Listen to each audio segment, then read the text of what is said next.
Hi Martin, welcome to New Zealand. Thank you. And to Carterton in particular. It's a long time since we met. It's many, many years, yes. I remember back in Gloucester you came to see us when we just started up time banking, yes? Yes, I think that was 2003. 2003, thank goodness. Yes, Time yes, flies. and you kindly hosted me, so now I'm returning the favour. That's wonderful. And that's a real true time banking type thing, isn't it? Absolutely. Yes, yes. Good. So we're in Carterton now, and this is your first trip to New Zealand? My very first, and what a wonderful country.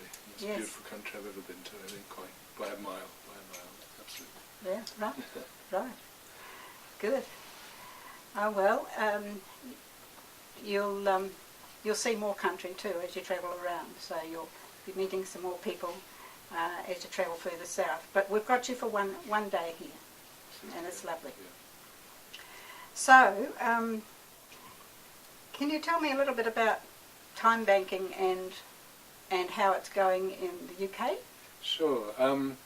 It started back in 1998.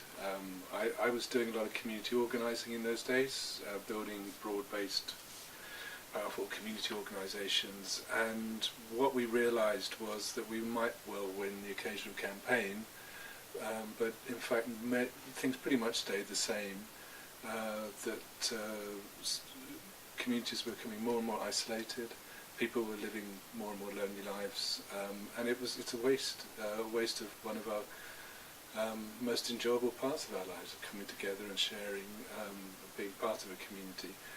So we were very determined to bring back what we call a culture of community. It doesn't cost anything. We all know how to do it. A lot of us don't believe in it anymore. We think that money might solve all our problems. But money is okay in the sort of market economy, but it values very different things from what we want in the community. Money values scarcity. So if something's scarce, it's got a high value.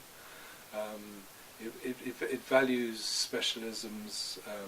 If people have highly technical skills, they get more monetary reward. The things we want to see in community, spontaneity, give and take, love, those sort of qualities have no monetary value because they're in plentiful supply. So what we needed was some way of recording all the good stuff that goes on, rather than believing the media that the world's full of people just out to get each other and exploit each other, and selfish people you read constantly, don't you?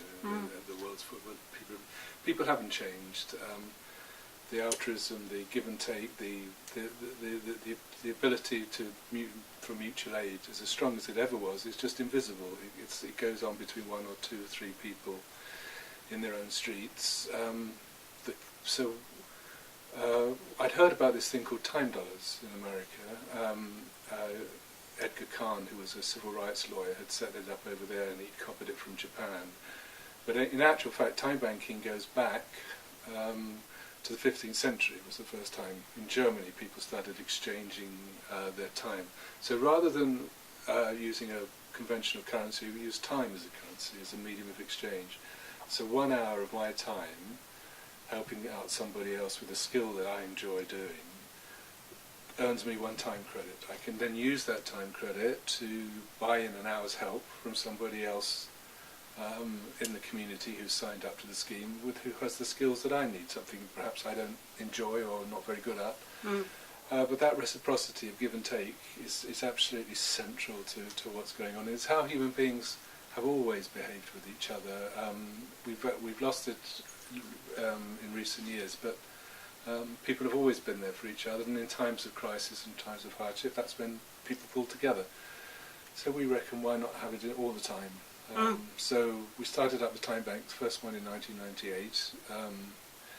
It was a very isolated estate in Gloucestershire where you had lots of single parents and lots of elderly people, both blaming each other for all the problems of the world. If it wasn't for those, girls getting pregnant and having flats, we'd all have somewhere to live, no harmony there at all. But what we realised is both those groups had amazing skills that were really valuable to each other. The older people, a lifetime of childcare skills. the young people were fit and could do the stuff that maybe some of the older people couldn't do. So we put those two together. That's been running since 1998, as I said. It's never had any paid coordinators, run by a local committee. Stays about 80 to 100 members, but the list of skills that are available that people can do, if we start looking at what people can do rather than labelling people by their problems and needs and deficiencies, the system looks at the sort of communities we're talking about in terms of as a problem. We look for the strengths, and there's all sorts of strengths and abilities in every community. Excuse me, I've got a dry throat. Yeah. So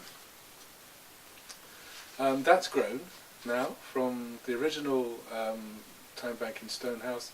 There's now nearly 300 time banks with about 30,000 members. It's a significant number of people because it's going against the grain in a way. You know, most people are living more isolated lives. But we found that time banks have been really effective in three main areas. One has been in the mental health area, where a lot of people who have mental health histories are trying to actually be to function and feel useful members of the community, have all sorts of skills outside of the problems they're defined with. So what we would like to do then is to find out what they can do and reward them for when they do it. So it's the mental health area. Older people is a massive problem we have. Well, say the problem is, or an incredible opportunity with more and more people with time to share, to get back to some sense of community. But they might need some encouragement, and the system of the time credits, earning and sharing them, and actually saving them up for a rainy day is always very popular with lots of people. We wish they'd spend them, because that's the way the currency has its real value. The more you spend it, the more value it has. But so the older people, mental health problem, and with emergencies, which I think in New Zealand is probably a good intro to. I mean, there's been some really exciting stuff going on here, I know. There has been. Yes. There has been. Yeah. Yes. Particularly, we recall the time bank contribution to the rescue and recovery period after the earthquakes in Christchurch. It was fantastic what time banking was able to do, because they had their people ready and their networks all well-oiled, and they became an integral part of the team with, you know, the Red Cross and the Fire Brigade and Civil Defence, and it just all worked beautifully together. Yeah, we had the same thing. We had flooding in Gloucester, my local time bank, and it was only the time bank that could mobilise, because a lot of the voluntary organisations, all their offices were flooded. Yes. They shut down. Right. But we could get out and on the telephone and just in the streets and get organised. That's right. And there's a growing use of time banking in those sort of situations across the world. We're talking about New Zealand and the UK. It's time banking is in 33 countries now, which is quite remarkable. That is given good. It's just a few years. And really spreading. And spreading very fast. We hear of new time banks. You know, every month we hear some popping up somewhere. Was one in Hong Kong a couple of months ago. In the UK, they're growing about one. We have about one a month is a sort of average of a new time banking setup. Some of them are run by local people entirely voluntarily, and they use the time credits to reward each other in exchanges. Some are set up by agencies, voluntary organisations. The government funded a lot of the original time banks in the UK, but we found that we have had a change of government since then, so it's eased a lot. But they wanted to micromanage everything, and human beings are a bit of a risky item for governments. You know, the idea of people going into each other's houses apparently was a big problem for the people who felt that they were in some way responsible if they were funding if something went wrong. But the risk avoidance, the sort of looking for this community, the safety stuff, has sort of passed now. We were much more relaxed now in the present governments, and so a lot of them are voluntary organisations and community groups setting up their own time banks, much more open. With the original ones, we really because a lot of the resources came from government, we did make sure that we had things like police checks. I don't know if you have those in this country. Well, each time bank, of course, is autonomous, and so some would opt for the police check, but others say just use normal sort of precautions. And actually, I did pick up from a comment that said, well, the police check will inform you about somebody who's been caught, but not somebody who hasn't been caught. Sure. So, yeah, absolutely. yeah, you know. Absolutely, and we found that the more you're out and about and active in your community, if you know the names of 5 or 6 of your neighbours, it makes you safer than anything else, because you'll be out and about and you'll know. It's when people are isolated that they can be easily exploited. So we overcome that. But it's using what we have. There was a sort of a mantra around our time banking circles: we have what we need if we use what we have, was one of Edgar Khan's favourite. He's famous for that quote. Yeah. What we found is that doesn't happen automatically, that you've got to spend time connecting people again now and getting the trust back, because once people start trusting each other again, there's no limits to what they can achieve. Well, we have another challenge with time banking in New Zealand too, and that is, and this may be, I suppose, to some extent universal, people love to give, they love to offer, but they're not so quick to ask and to receive. And of course you've got to have it both ways, and for it to be really to working well. And I've also heard the objection from people who say, well, I love to volunteer and I don't expect anything in return. I just like to help people and do things for people. And I've said to people, well, you think about that in terms of the relationship between the giver and the receiver. And it seems to me that that's kind of a top-down relationship, that the giver is the one in the powerful position, and in relation to the receiver. And I'd like to turn that on its axis and sort of have a bit of a dance there, because I think when there's reciprocity involved, when there's give and take, that tends to me to suggest maintaining the dignity of the receiver, that they have something of value to other people, and that's recognised, and at some point will be used. And I think that's a different kind of relationship.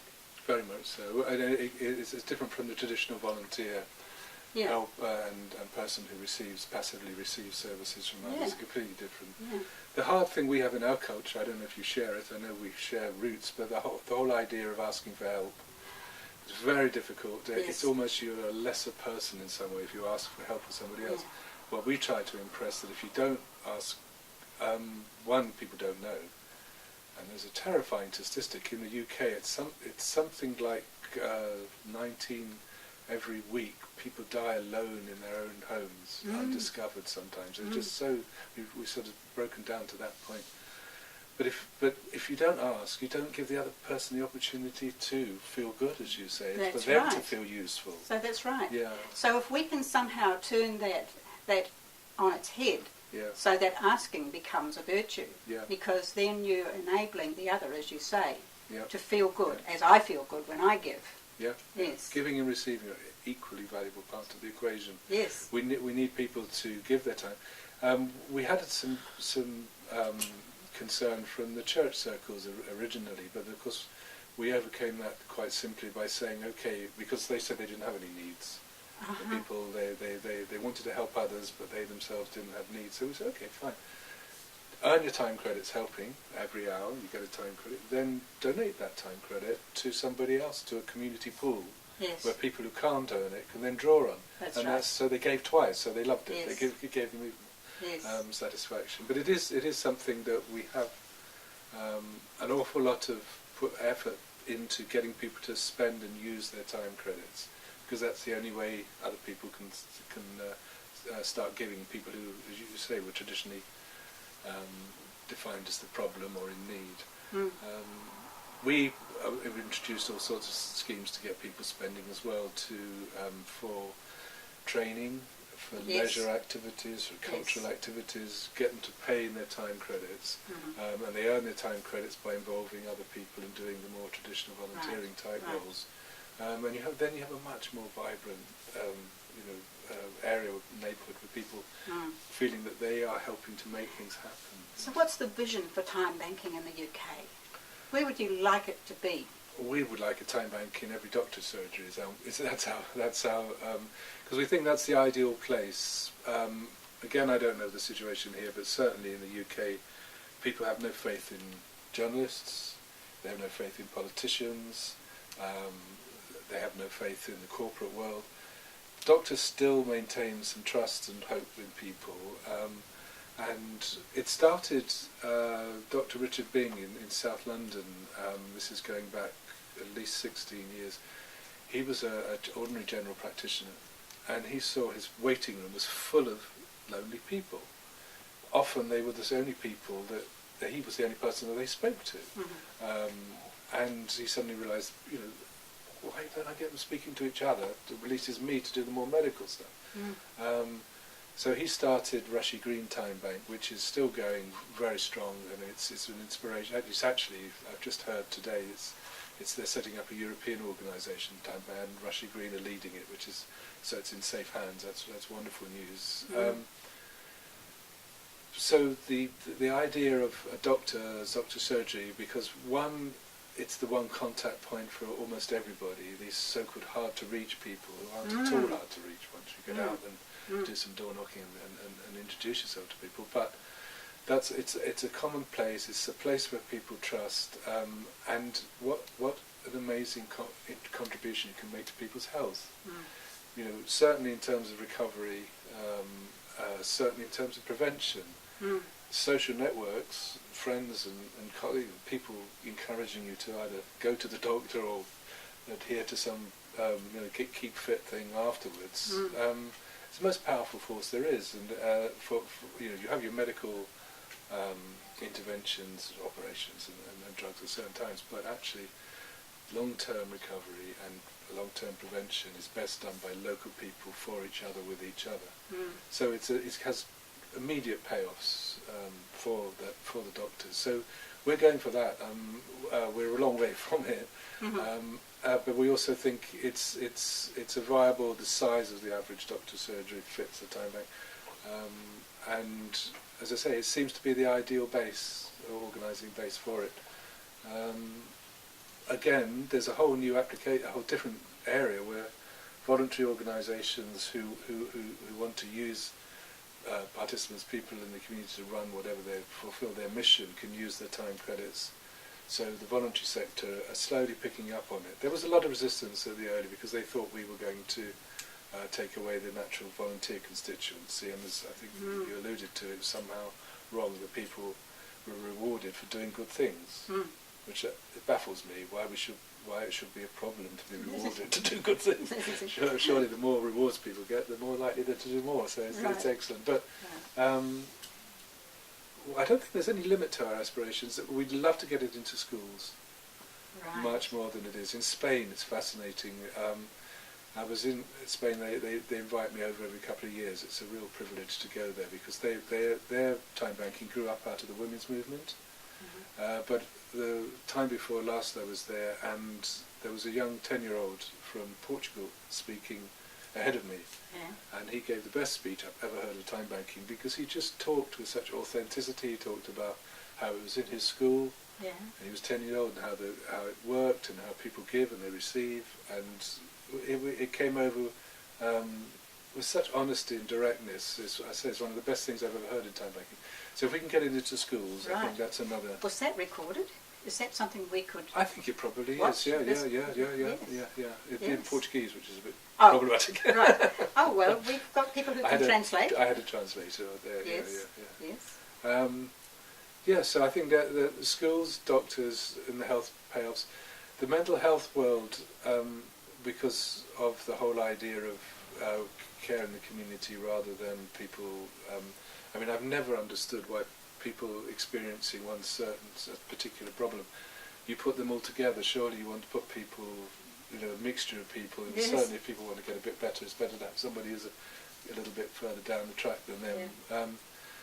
So there's a tremendous potential there. But I don't think, to answer your question, I think there's any limits. We want it to be, as long as it's owned and controlled by people, because the real value of the time credit is the promise that one individual makes, saying, I'm receiving this service, I will repay back to somebody else in my community in the future. That makes it completely recession-proof as a currency that will always maintain its value, because it's backed on all these individual promises to repay for every hour that you take, you'll put an hour back. And everybody's time's equal, an hour's an hour and for everybody. So it has tremendous potential to be used almost everywhere, and far more effective than any institutions can provide. Care cannot be sort of delivered like pizzas. Here's your bit of caring. It's something that is an exchange directly between two people, heart to heart.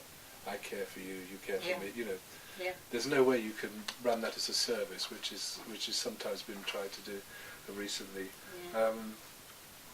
So you were very involved with time banking for the first 10 years? Yes. And you wrote a book? Yeah. I just suddenly realised we had all these wonderful stories of all the stuff that people have done, right through periods where apparently, as I said, society was supposed to be getting more selfish. People were supposed to be only concerned with themselves. We had years of, there's no such thing as society in the UK. But what I realised was I had direct experience of hundreds of thousands of examples of where people have said, we're quite capable of getting together and making life better for each other. In fact, I would argue that communities are the only people who can do it on the sort of scale that's needed. We can't employ professionals to come in and build our communities. Right. People themselves have to get in the driving seat and set up their own communities. When I read your book, Your Money or Your Life, Time for Both, I was impressed by the way you'd used the stories to really engage the reader, and in the telling of the stories, the reader gets how time banking works. That's it. Yeah. It's not an academic treatise, No, we remember stories, don't we? We do. We remember from our childhood. Yes. And we can remember a story, and it just stays with us. If it clicks, if it's something that that makes sense, and we carry it around forever. Then. And you brought another book with you? We've got another book now, just come out, written by David Boyle and Sarah Bird, which is part of our campaign to get it into doctors' surgeries. It's called Give and Take, and the whole idea is it's slightly more academic in that it's geared at doctors to present to them the arguments about. There's a lot of research going on that just unnecessary visits can save them an hour a day, and we can prove it, of their time, things like that. Right. And so that Give and Take, David Boyle works with the Economics Foundation. They've been involved in time banking from the beginning, and Sarah Bird is the Chief Executive of Time Banking UK now. Right. They've farmed me out. I'm now founding advisor of Time Banking UK, which is a good. Right. So what are you doing now then? Well, now I've started again with asset-based community development, ABCD. It's the whole idea of working with communities. So I mentor individual community builders, and it's great to be back on the. I was going to say the coalface. It's probably not the right expression, but in the front line again. Because as chief executive of Time Banking UK for many years, you spend your time as a chief exec raising money, managing staff, writing strategy documents. All the meeting, greeting people, and that side of stuff. But getting down on the ground and actually working again, I missed it. And so with the asset-based work, we're setting up community builders who are going into communities and just looking for what's strong, not what's wrong. We don't go around looking for what's strong in each community. Because every community has all sorts of skills and abilities, and it ties in obviously with time banking. The ABCD philosophy was set up in the States 25 years ago anyway now, with the whole, again, the stories are the basis of it. John McKnight, who was a professor in Chicago, went and collected 3,000 stories of times, went to local communities and said, tell me stories of when people came together to make life better for each other around here. And those are the sort of, they're the currency that we use that inspire other people. So what we do, we get community builders to find connectors, people in the community who know people who everybody knows. They're just natural. That's what they do. They're the people in the supermarket queue who are chatting to everybody in the queue. Right. You know, if somebody's got a new baby, they're the first round to see them. You know, they know everything that's going, and they're everywhere. But they don't see that role as particularly important. They just do it. They think their parents did it. You know, it's just what life is. But actually, for building community, it's just key. So we find those connectors. We get them to find more people like themselves, and then we ask them to have what we call learning conversations. Go and talk to people and say, find out what they're passionate about, what it would take for them to switch the TV off and get involved, what skills they have, and who else do they know, basically. So then you build up this information intelligence in the local community, bring people together who have a certain issue or a certain passion that they want to see the world changed around, and connect them with people. We do asset mapping and mapping out exactly where the people are and who we should be putting in contact with each other. Connect them with the key people they might need to know, perhaps provide a little bit of resources if it's needed, but then we stand back and let people do it for themselves, which is so important. A lot of community development work over the years is always people doing it for other people, and specialised people coming in, but people are more than capable. They know what to do. They might have forgotten it, but it's not. You know, there are stories. Again, those stories provide the fuel, and it's very, very successful. I'm just started up a project in Torbay in Devon. We're going to employ 15 community builders to make Torbay the sort of place that everybody would like to age in. And it's the same thing as aging is not a problem. So if you were employing 15 people, so there must be a significant budget? Yeah, it's about 6 million. It's the lottery. We have the National Lottery. And it's funny, the National Lottery funded the very early time banking, and now with ABCD they're responding as well, so they know a good thing when they see it. Right. Oh, good. Yeah. Yes, and what's the connection then between the time banking and the ABCD? It's the philosophical base, that people are the answer, that actually communities are the answer, that people have strengths, people have all sorts of abilities. They have no value in the marketplace because there's an abundant supply of them, but actually they're invaluable when it comes to community building.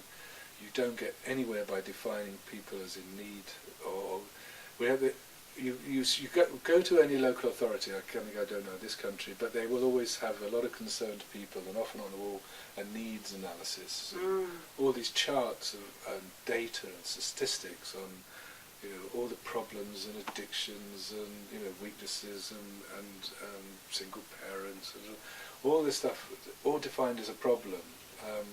Whereas all those individuals are human beings with loads of skills and loads of capacities. But if you actually say the only thing that needs analysis is our needs analysis, and get away from looking at needs and problems and deficiencies, start looking for qualities, strengths and attributes, they're there in abundance. And so nobody's ever asked, or for many long years, people have been asked to get involved. We've always handed over authority to specialists and people from the outside. So everything we do is citizen-led, community-led, build around those small issues that come together. And then when people have a taste of success, 3 or 4 of them get a little change that they want to see happen, then you start building some broader community themes together, and you get people working together across the whole. We say citywide is about as big as you can go with ABCD. Right. Well, yes. Which is pretty big. That is big. But now, I'm going to just go on a slightly different track here, because, in the business community, things are quite difficult. And, in a small country town like Carterton, there's groups who are trying to improve things for the local businesses, and we want to keep them vibrant and so on. Now, is there any connection between the work that you're doing, have done with time banking, doing now with ABCD, and somehow improving the lot of the business community? Is there any connection? Yeah, I mean, but it's interdependency. That's. I mean, people in business want a safe environment to conduct their businesses, and a positive, constructive one, all the better. People want local businesses that they can trust and believe in, and so you put those together. And every time bank will have at least, certainly in the UK, 50 or 60 local companies providing services who will do services for time credits, because it's very good PR. You talk to any of the big corporations, and they have this thing, social responsibility. Do you have social responsibility here? The main motive for that is actually for the workers there to be more productive. So it makes sense for them to do it. If people think that they're part of a company, they're doing all these good stuff in the local community, people feel better and proud of what they work harder. So there's a payoff for on a much smaller scale. If a local hairdresser gives a haircut for a time credit, he's got a customer for life. You know, just the initial thing. So, okay, but now how does this work with?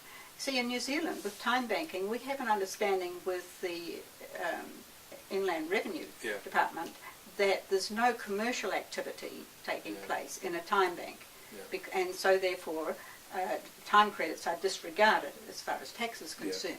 So how does that work in the UK? Because we stay away from the monetary value. What we will say is, one of the very popular things is tickets, complimentary tickets to football games, soccer, sorry. For young people, they love to earn their time credits to go to soccer. We gauge it not by the price of the ticket, by the length of the game. So it's a 2-hour game, costs you 2 time credits, and we make sure they're complimentary. So the same with fruit picking. If people, most people end up swapping actually, but some have systems where people pay for different produce in time credits. But we stay again. How long did it take? We call it picking time and things like that. So we don't. We stay away from any monetary value.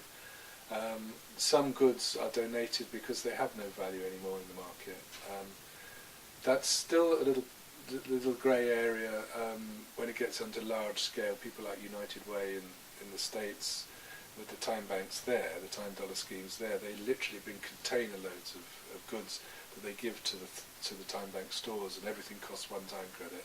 It's brilliant. We can't go that far yet because our charity laws require, if we got someone like United Way in, who have all these sort of goods donated to them, they would insist on it getting to the poorest person, or the most needy. Right. As a time bank, we can't go down that road. Right. We want to be open to everybody, and we wouldn't say these people can buy this with time credits and these people can't. So it goes against our ethos. So we can't go the whole way to the States that they do in America. So we do have some limitations, but it doesn't affect tax, doesn't affect people's benefits, because we stay away from any pricing system. 1 hour is 1 time credit. And when it comes to the goods, it works out what time was concerned. Now, Martin, tell me about the funding. You know, how did you get started? Because you said before that some of your groups have no paid coordinator, but lots of them do. So where did the funding come from? How did you organise that? Well, maybe the easiest way is the story of Fair Shares, my local time bank in Gloucester. We set that up in 1998. It was the first in the country, and I think I mentioned earlier about it was for older people and single parents. I'd been to America to learn about time dollars. Somebody described it to me as a scheme where they get social services done on the cheap. But I saw there's a lot more to it than that. That actually it was an opportunity for everybody to make a contribution, for everybody's contribution to be valued equally, which is really fundamental when you're building communities. So I came back. I went over to the States a Cadbury's Foundation funded me. It's very good of them. I've done some work with them before in community organising. And I went to the first actual American conference of time dollars, and I arrived and they declared it an international conference because somebody from outside America attended. So, yes, but I came back completely fired up, and I went to the local little charity, the Barnwood House Trust, and they were set up to help people with disabilities and mental health problems. And I don't know, I must have really inspired them because they immediately, I gave a presentation to their board, and they were a very traditional, old-fashioned charity, but they saw it immediately.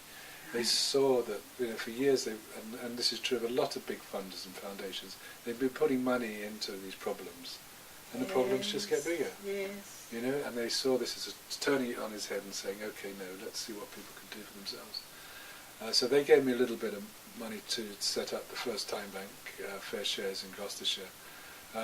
With that, I employed Joy Robinson. Did you meet Joy when you came over? Yeah. Yeah, of course. Yeah. And she's like a dynamo. She's just a phenomenal organiser and very, very practical. So I just employed her, and she set up helped set up the first two time banks with local community groups. And then we put in an application to the lottery, and we got a little bit of money from there. And I suddenly realised that we needed to build the team a bit, and I suddenly realised, well, I'd just created the job that I wanted.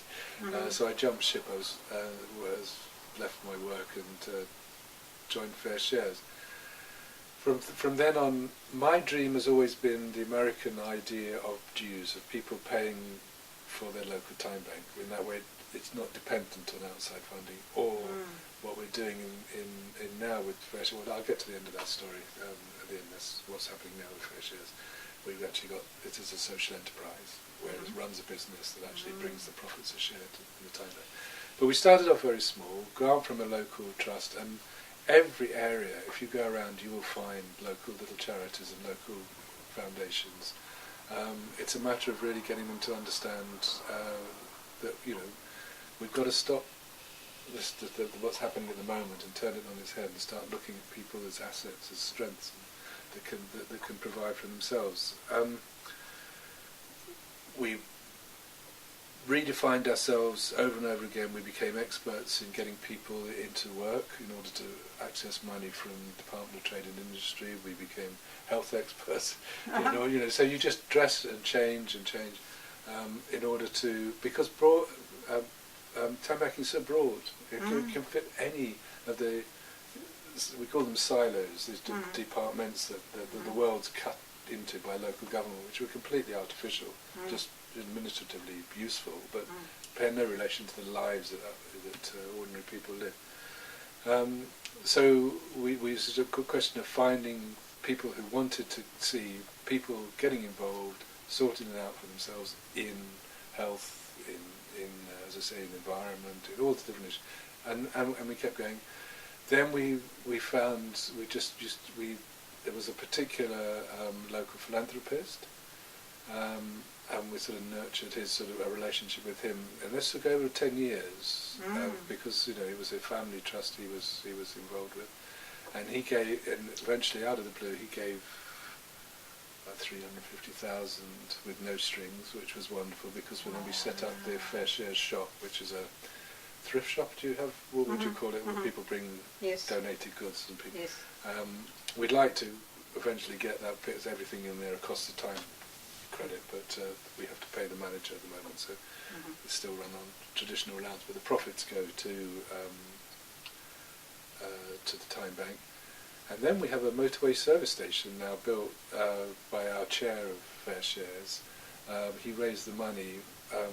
Now service stations are big corporate businesses normally, and it's a closed shop, and he's done an amazing job over 12 years to get it open, and 10% of the profits of that go to running the local time bank. So we've got that sort of, and that is the long-term future of time banking. There's some wonderful schemes in America where people they do things like, they call it weatherproofing, we call it conservation work in buildings. like the old family business used to run, you used to have an extended family all contributing to making the thing more competitive because, you know, putting in little bits of labour of what they could do. The time bank can function exactly like that, with the ordinary members giving an hour or so of the more laborious skills. Mm. What they were doing was putting insulation things into people's houses. Mm-hmm. They had 3 specialists, the guys who did the real specialist work, and then all the finishing off was done by time bank members who were happy to do it for time credits because they knew the profits were being split between the specialists and the time bank. Fabulous. So that's the future. That's the of becoming financially independent. And our dream, long term, is communities where everybody can do the sort of work that they want to do, and is supported by their local community to do it. You know, but that's a long way off because we are. You know, capitalism's make people looking after number one. You know, Yes. the whole advertising and Yes, thing yes. is, you know, have this product and everything's going to be all right, and you and your relationship to this individual project. Right. But what we've proved, without a question, in time banking, that people really want to make a difference. Everybody wants to make a difference. Everybody loves it. It's not just people who are employed or politicians or whatever. You know, give people the opportunity to really feel useful. They'll pick it up. It's great to feel needed. Everybody wants to feel needed. It's great to be a part of something that's bigger than yourself. You know, the happiest people are people who've broken out of, you know, the very insular lives of, you know, living at home, you know, shopping, working, TV. Yeah.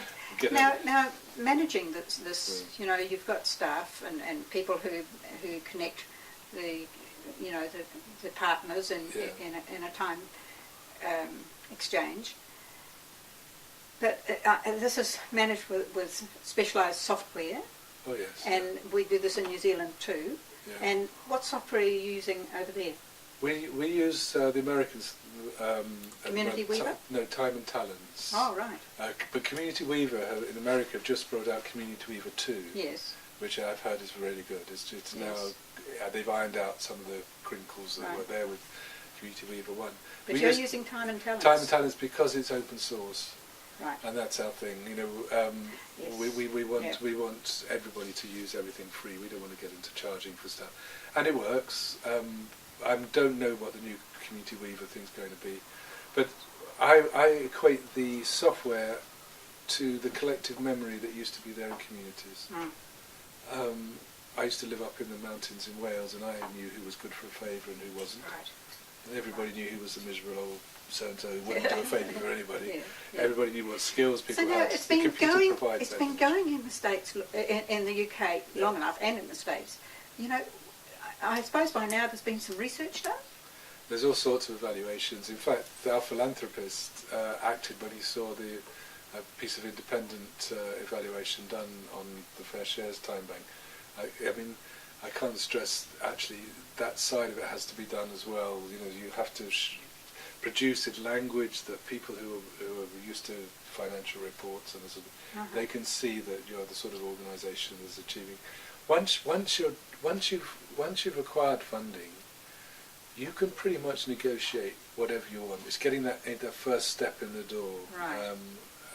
Because a fund, it's so easy to go back to a funder once you've got a grant to say, well, hang on, you know, now we're working with people, we find that they actually want to go on this direction, and they're delighted. I mean, the problem is when people don't go back and keep the funders informed of what's happening because they feel, oh God, well, we've been funded to do this, but the people want that.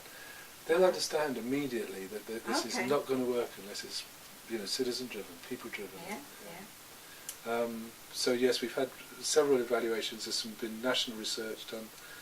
The NHS, God bless its soul, is just still alive, and it mentions time banking and ABCD as key to their participation strategies. There's all sorts of timebanking, timebanking.org, the Time Banking UK's website. You see all sorts of research that's done, and it's important because you learn, you know, from the mistakes, and nothing wrong with making mistakes as long as you don't just keep doing them over and over again. Yeah. Right. Well, it would be useful to have some of these links that we could put on our Living Economies website. Yeah. because, No problem. you know, that's one of the things that we promote through Living Economies. And, you know, so anything like that Several of will the help new us. big foundations, Joseph Rowntree foundations, and others Yes. have done Yes. big reports on time. We can share those with Yes, no problem at yes. Yes, well, Martin, I suppose we should sign off. all. Yes. It's been lovely having this conversation. Been a delight. And just, it occurred to me that I didn't introduce myself for the listeners. Yes. So let's sign off with, this is Helen Dew of Living Economies. I live in Carterton, and I'm part of a nationwide organisation that promotes, among other things, time banking. And you are? Martin Simon? Yeah, Yes. Martin Simon. Yeah, I'm now working on ABCD and was the founder of Time Banking in the UK. Yeah. Right, right. So if people want to get in touch with me, Yeah. they can look up www.le.org.nz Okay. and they'll find all the contact details there. Okay. Good. Okay. Thank you very much for this Thank you. very informative chat. Cheers, Alice. Good. Thank you.